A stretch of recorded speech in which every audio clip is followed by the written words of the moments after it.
Before dawn on May 8th, 1942, the Pacific was a sheet of black glass, broken only by the distant rumble of engines warming on USS Yorktown. Most pilots aboard feared one thing above all: being caught by Japanese Zeros. Faster, lighter, deadlier, they owned the sky. American manuals drilled the same rule into every young aviator's skull. If a Zero appears, dive away, run, pray. But one pilot, one man who should have been among the first to die, would flip that rule on its head. His name was Stanley Swede Vejtasa, a former Montana ranch boy turned dive bomber pilot. Not a fighter ace, not a dogfighting prodigy, just a man trained to drop bombs and get home alive. Yet hours from now, the sky above the Coral Sea would become a spinning arena of steel and screaming engines, and Swede would do the unthinkable. He would turn toward the attacking Zeros. He would aim his slower, heavier SBD Dauntless into head-on passes that should have killed him instantly.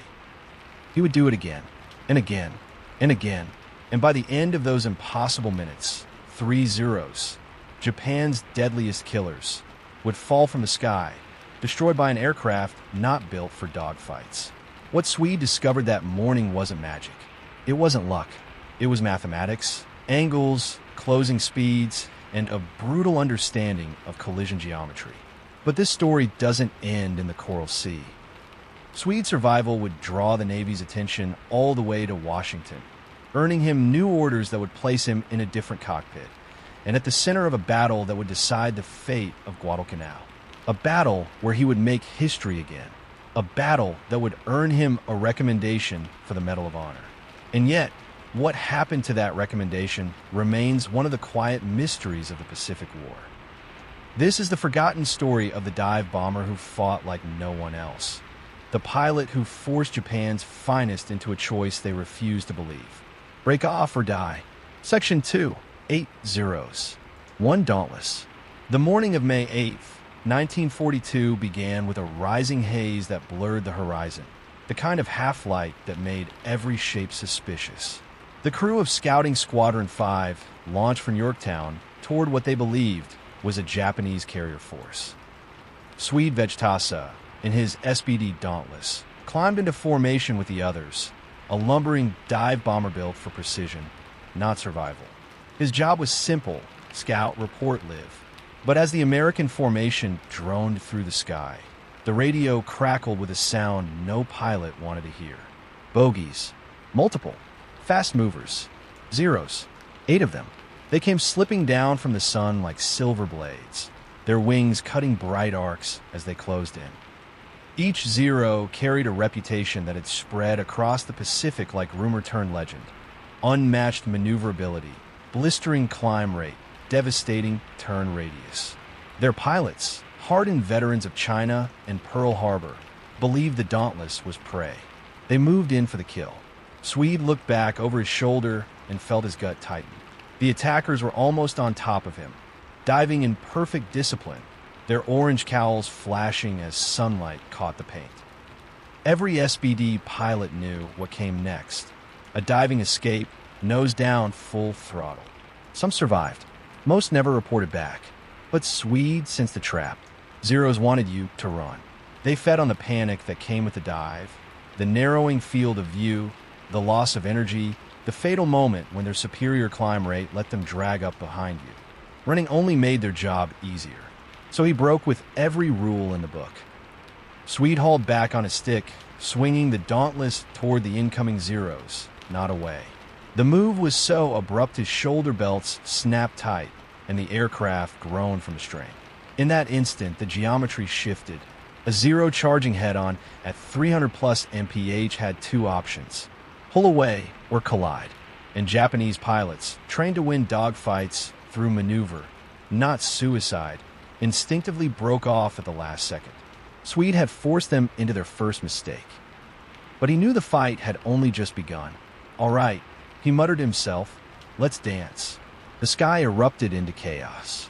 The 8 Zeros split into pairs, each diving in a coordinated attack pattern designed to shred slower aircraft.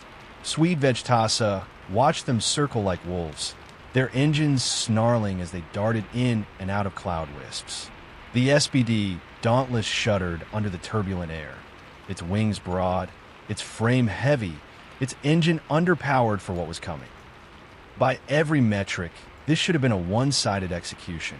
But Swede wasn't thinking about performance charts. He was thinking about angles.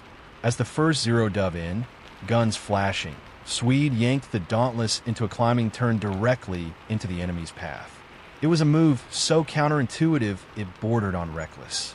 No pilot in his right mind turned toward a closing fighter. The closure rate alone meant a miscalculation of inches could end in mid-air disintegration. But Swede had observed something rare in the Solomon Islands months earlier. Zeros excelled in turning fights, but they hated head-ons. Their lightweight frames and lack of armor made them devastating hunters, but fragile targets. A frontal collision was never part of their playbook. The Zero jerked away at the final moment, its graceful attack ruined. Swede squeezed his trigger, his .50 caliber guns barking twin streams of fire. Tracers arced upward and stitched across the Zero's wing route. The Japanese fighter rolled violently, smoke trailing as it spiraled downward. One down. The remaining Zeros tightened their circle, now cautious but furious. Swede felt his pulse climbing, sweat gathering at his collar. But something else filled the cockpit, a rising clarity. The Dauntless wasn't built for escape. It wasn't built for speed, but it could take punishment, and it carried a pair of heavy machine guns mounted directly along its nose. Swede transformed those weaknesses into weapons. Every time a Zero dove at him, he met the attack head-on, climbing, rolling, placing the SBD's guns exactly where the Japanese least expected them. The geometry was unforgiving, almost surgical. By removing maneuvering space, Swede forced the Zeros into a single terrible choice: abandon the attack or risk mutual destruction. One by one, they blinked. A second Zero slid into his sights. A burst. A wing shredded. 2 down. But the fight wasn't over. Not even close.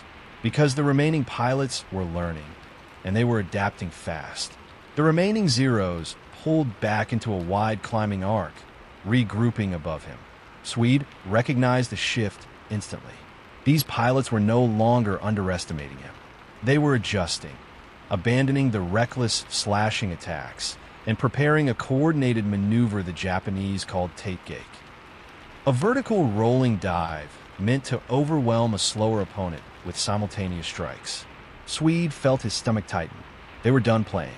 The Dauntless vibrated under full power, trying to claw for altitude, but its engines simply couldn't match the elegant climb of the A6M. He watched them rise higher, their silhouettes shrinking against the sun, and he understood what they intended to do next. They were going to drop on him 3 at once. A triple-vector kill box. No American pilot survived that.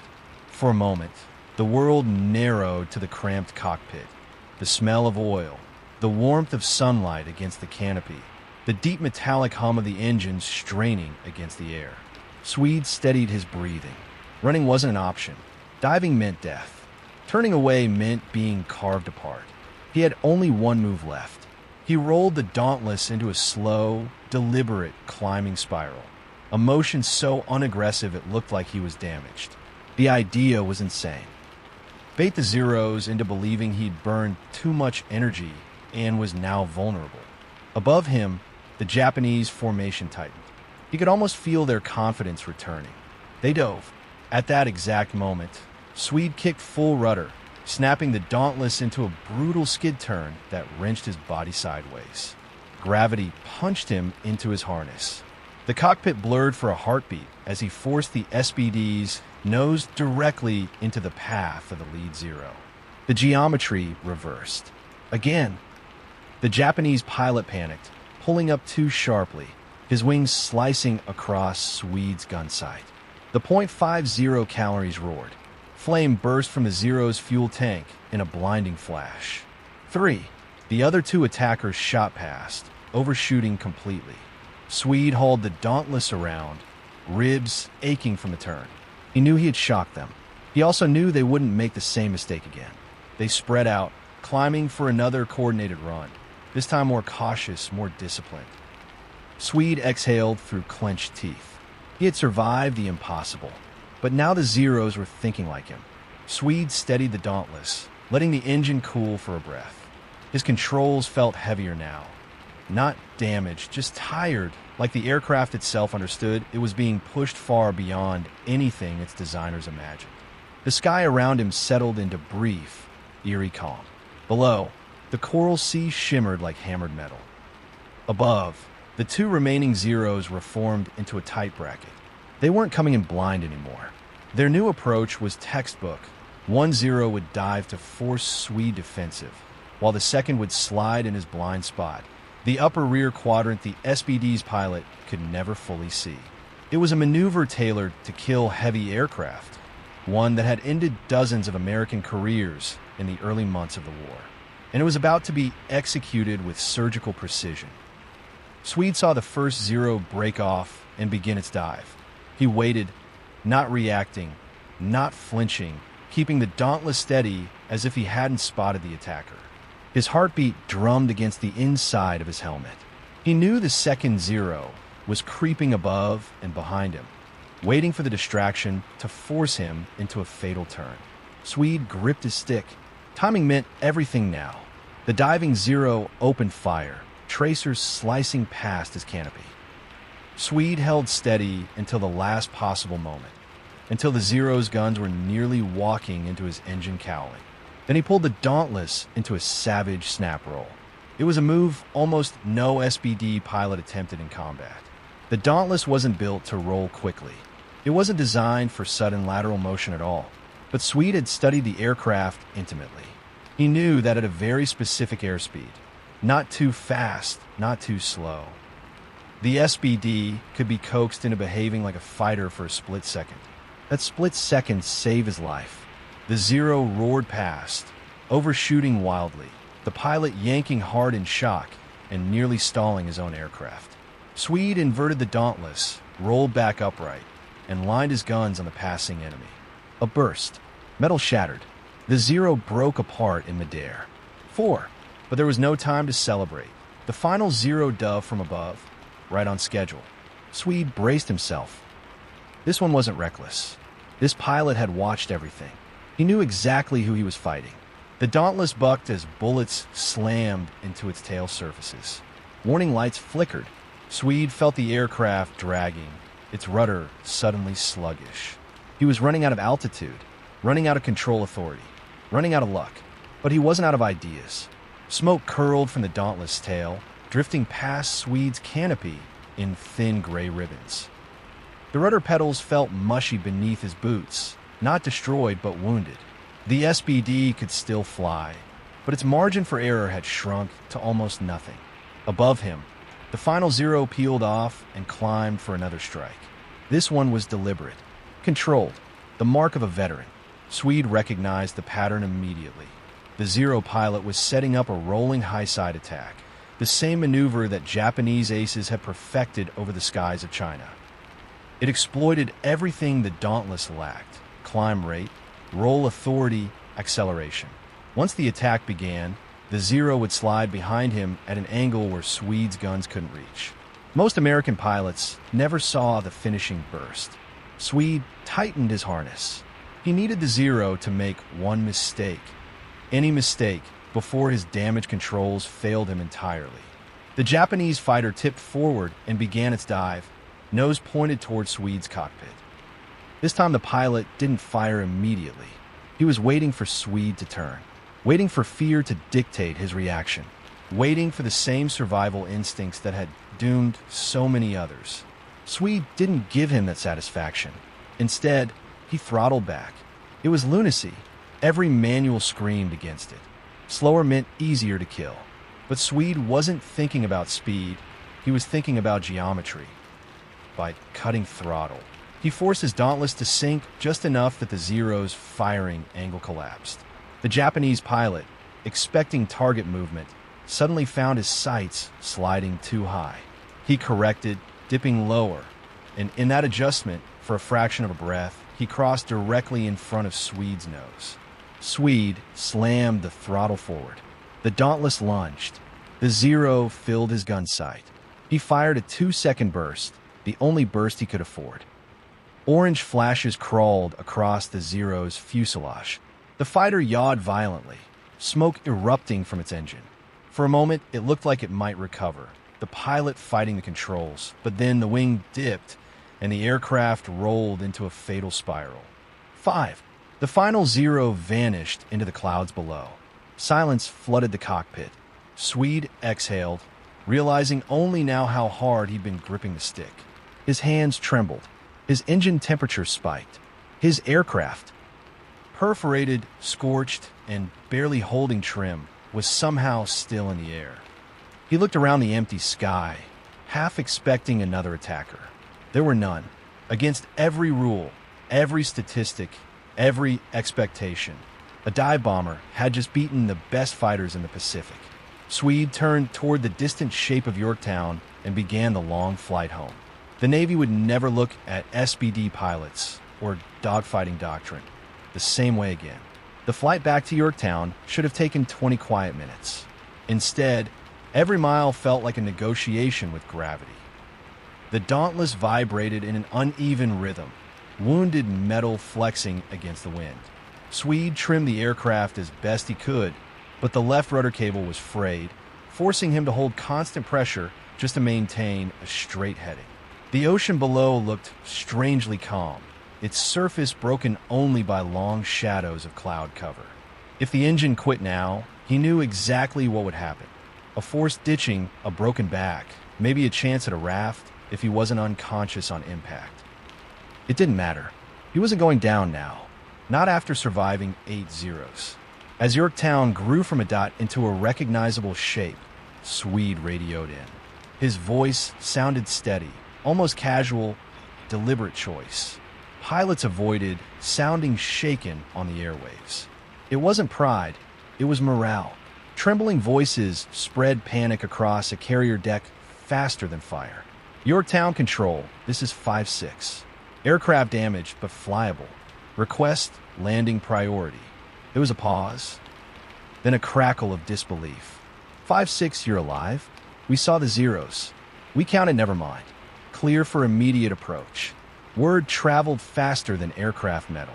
By the time Swede entered the landing pattern, deck crew were already gathering at the rails. Even from altitude, he could sense the tension.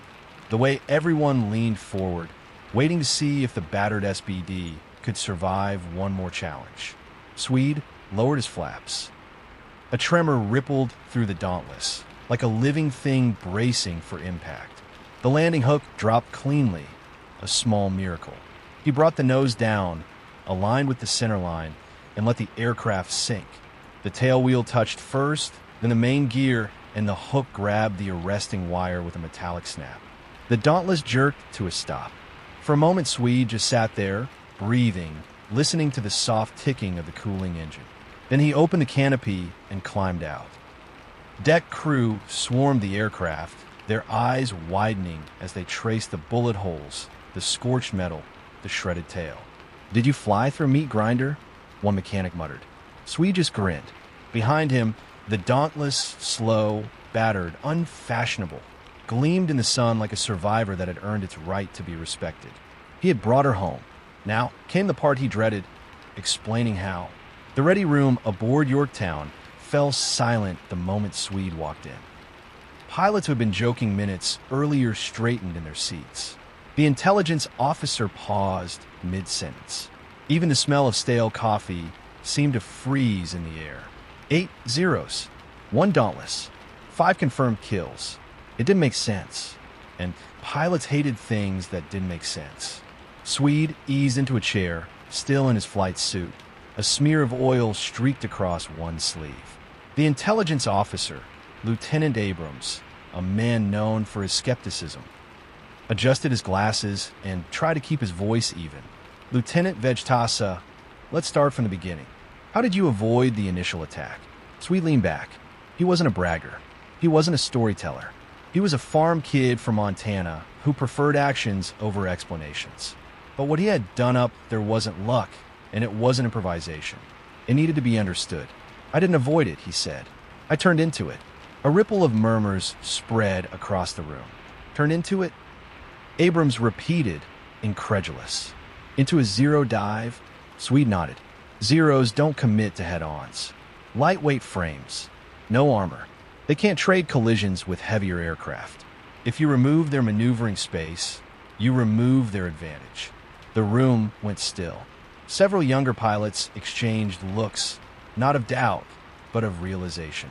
Swede continued, methodical, walking them through each engagement, forcing overshoots, collapsing attack angles, using throttle variation like a weapon, denying the Zero its turn radius by threatening collision geometry.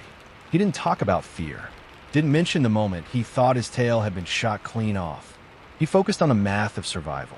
Abrams scribbled notes, then stopped, looking up slowly. You're telling me you dog-fought Zero fighters in a dive bomber by removing their options? Swede shrugged. Didn't plan it that way. Just didn't want to die. That earned a laugh. But a nervous one, because everyone in the room now understood. They'd been flying with assumptions that were killing them. Doctrine said the Dauntless ran. Real combat had shown something different. A carrier fighter squadron commander in the back, a hawk-faced officer with crossed arms, finally spoke. Lieutenant, with what you just demonstrated, you're wasted in a bomber squadron. Swede met his eyes. Sir, you'll receive new orders soon. Very soon. He paused. And they involve a fighter cockpit. A hum of electricity filled the room. Swede didn't know it yet, but this debrief would change his entire trajectory and put him on the path to one of the most unbelievable aerial actions in the entire Pacific War. The orders arrived faster than anyone expected. 2 days after the debrief, while deck crews were still patching the bullet holes in his Dauntless, Swede was called to the carrier's administrative office. The yeoman handed him a sealed envelope bearing the crest of Carrier Air Group 5. Inside was a single sheet. Transfer orders. Effective immediately. He was being reassigned from Scouting Squadron 5, the dive bomber outfit he had trained with, lived with, and nearly died with, to Fighting Squadron 10 under the command of Lieutenant Commander Jimmy Thatch. It was a seismic shift. Dive bomber pilots didn't just become fighter pilots. The communities were different worlds. Different aircraft, different missions, different cultures. But the Navy wasn't looking at tradition anymore. They were looking at results. Swede packed his gear quietly. His dauntless crew gathered around him. Men who had shared every cramped ready room, every scrambled launch, every bad meal and long night. His rear gunner slapped him on the shoulder. Don't forget us when you're an ace, the gunner joked. Don't worry, Swede replied. I'll still fly like a dive bomber. It wasn't a joke. A day later, Swede stood on the flight deck of USS Enterprise, watching the sleek silhouettes of the F-4F Wildcats lined up in perfect rows. Compared to the slab-bodied SBD, the Wildcat looked predatory, compact, muscular, built to claw through the sky. But it had limits, hard limits. It was slower than the Zero, less nimble, less forgiving. Thatch himself, the man who invented the Thatch Weave, a tactic that saved countless pilots, greeted Swede with a firm handshake. I read your report, Thatch said. I don't like losing men. If what you figured out works, we need it. Swede nodded, though inside he wondered whether his methods, born of desperation in a wounded Dauntless, would translate to a true fighter. But the war wasn't waiting. After a week of transition flights and gunnery drills, Swede was thrown straight into the fire. The Japanese were pushing hard around the Solomon Islands. Guadalcanal hung by a thread. Air power would decide its fate. And now, Stanley Vejtasa, the dive bomber who had outthought 8 Zeros, was flying escort on one of the most critical operations of the Pacific. His squadron launched into a rising sun, Wildcats roaring down the deck. Swede lifted off last, banked into formation, and felt something he hadn't felt in years. The potential for choice. He was no longer the hunted. He now had a fighter. And soon, he would face Japanese aircraft again, this time on equal terms. What happened next would become one of the most astonishing aerial engagements of 1942. And it wasn't over yet. October 26, 1942, the Battle of the Santa Cruz Islands. Swede Vejtasa sat strapped into his Wildcat, engine rumbling beneath him as Enterprise's flight deck pitched under a gray, angry sea. The air was thick with fuel fumes and tension. A Japanese strike group was inbound, dozens of bombers with a lethal escort of Zeros. Fighting Squadron 10 launched to intercept. As Swede climbed through the cloud layers, flashes of sunlight split across the wings of his F-4F. He could already see the distant dots approaching, a swarm moving with purpose. Radio chatter sparked around him as squadron leaders called out bearings and altitude. Enemy fighters at 12 o'clock high. Multiple groups. Thatch's voice cut in, calm and precise. Wildcats, engage intercept pattern. Vejtasa, stay flexible. Swede tightened his grip on the stick. Flexible meant creative. Creative meant doing what others wouldn't. The first wave of Zeros dove through the formation, tracers carving white threads in the air. Wildcats rolled, climbed, and broke in pairs. Swede saw a bomber lining up on Enterprise and instinctively pursued, until 3 Zeros dropped behind him, ready to shred him. In a Dauntless, this would have been the end. But Swede didn't fly like a traditional fighter pilot. He pulled the Wildcat into a vertical climbing twist. An aggressive, almost reckless maneuver that forced the Zeros to overshoot. As the Japanese pilots flashed past, expecting him to stall out, Swede kicked the rudder and dropped into their wake. He fired a burst. 1 Zero exploded in flame. He rolled, fired again. A second Zero spiraled into the sea. Another dove on him, wings flickering with gunfire. Swede snapped into its line of attack, using the same head-on geometry he had learned in the Dauntless, forcing the Zero to break away or die in a collision. It broke. Swede pressed in, firing until pieces tore off the fuselage. 3 Zeros in under 5 minutes. The sky was chaos. Wildcats and Zeros twisted like angry insects. Bombers pressed toward the American fleet. But everywhere Swede moved, he created disruption, forcing enemies into bad angles, collapsing their attack paths, dictating the shape of the engagement. By the time the Japanese began to withdraw, Swede had scored 7 aerial victories in 2 battles, 3 as a fighter pilot, 4 as a dive bomber pilot, an achievement unmatched by anyone in the Pacific War. He returned to Enterprise low on fuel, adrenaline burning out of his bloodstream. When he climbed from the cockpit, Thatch met him with a rare smile. "You don't fly like anyone I know," Thatch said. Swede shrugged. "I fly not to die, sir." Thatch nodded. "That's exactly why we need you." In the months that followed, a recommendation for the Medal of Honor moved up the chain. Whether politics or timing stopped it is still debated. But everyone who flew beside him knew the truth. Stanley Swede Vejtasa had done the impossible twice. He had defied doctrine, survived the unbeatable Zero, and reshaped naval aviation through raw instinct and geometry. His story wasn't just about skill. It was about refusing to accept the limits others placed on him, and proving that sometimes breaking the rules is the only way to survive.